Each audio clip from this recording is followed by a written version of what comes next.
पैशाने सर्व काही मिळतं का? विक्रम देशमुख शहरातील एक यशस्वी उद्योगपती होता. त्याच्याकडे मोठा बंगला, आलिशान गाड्या, अनेक कंपन्या आणि भरपूर पैसा होता.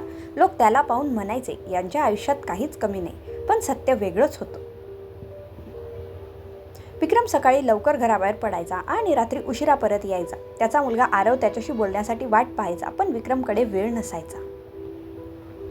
एक दिवस आरवने विचारलं, बाबा, तुम्ही एका तासाला किती पैसे कमवता? विक्रमला प्रश्न विचित्र वाटला. साधारण 5,000 रुपये. आरव काही वेळ शांत राहिला. मग मला 500 रुपये द्याल का? विक्रम चिडला. कशासाठी? पुन्हा एखादं खेळणं घ्यायचं आहे का? आरव काही न बोलता आपल्या खोलीत गेला.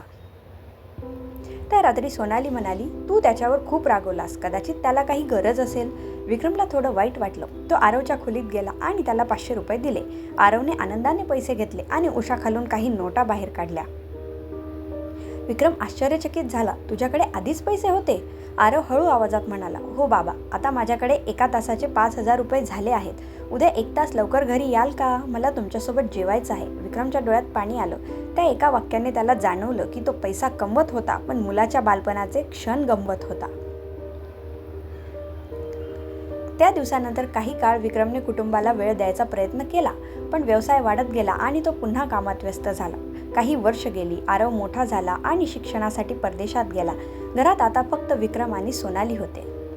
एके दिवशी सोनालीला गंभीर आजार असल्याचं समजलं. देशातली सर्वोत्तम डॉक्टर, महागडी औषधे, मोठी रुग्णालये. विक्रमने काही कमी पडू दिलं नाही. पैसा पाण्यासारखा खर्च झाला, पण आजार वाढतच गेला. एका रात्री सोनालीने त्याचा हात धरला. विक्रम, तू मला नेहमी सुख दिलंस, पण मला तुझ्यासोबत घालवलेला वेळ जास्त मौल्यवान वाटतो. विक्रम काही बोलू शकला नाही. काही दिवसांनी सोनाली कायमची निघून गेली. त्या घटनेनंतर विक्रम खूप एकटा पडला. मोठा बंगला आता रिकामा वाटू लागला. गाड्या होत्या, पैसा होता, नोकर होते, पण मन शांत नव्हतं.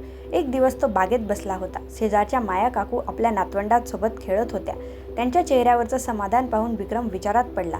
त्याच्याकडे त्यांच्यापेक्षा 1000 पट जास्त पैसा होता, पण आनंद तो कुठे होता? काही महिन्यांनी विक्रमला हृदयविकाराचा झटका आला. त्याला तातडीने रुग्णालयात दाखल करण्यात आलं. देशातील सर्वोत्तम डॉक्टर त्याच्या उपचारासाठी होते.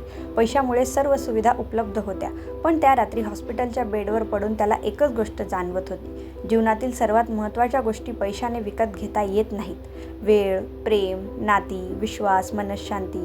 आरवला बातमी समजली आणि तो ताबडतोब भारतात आला.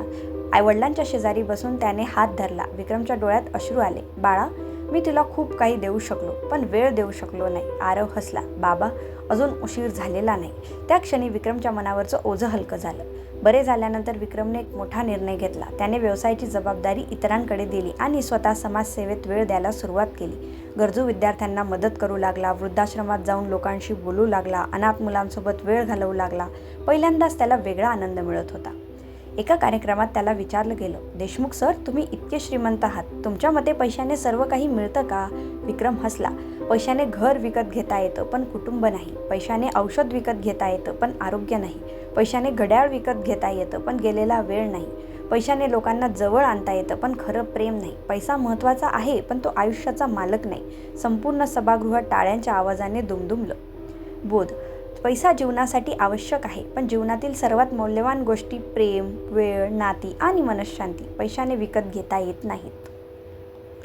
तुमच्या मते पैशाने सर्व काही मिळतं का? तुमचं मत कमेंटमध्ये नक्की लिहा. अशीच मनाला स्पर्श करणारी कथा आवडली असेल तर व्हिडिओला लाईक करा, शेअर करा आणि चॅनल सबस्क्राईब करायला विसरू नका.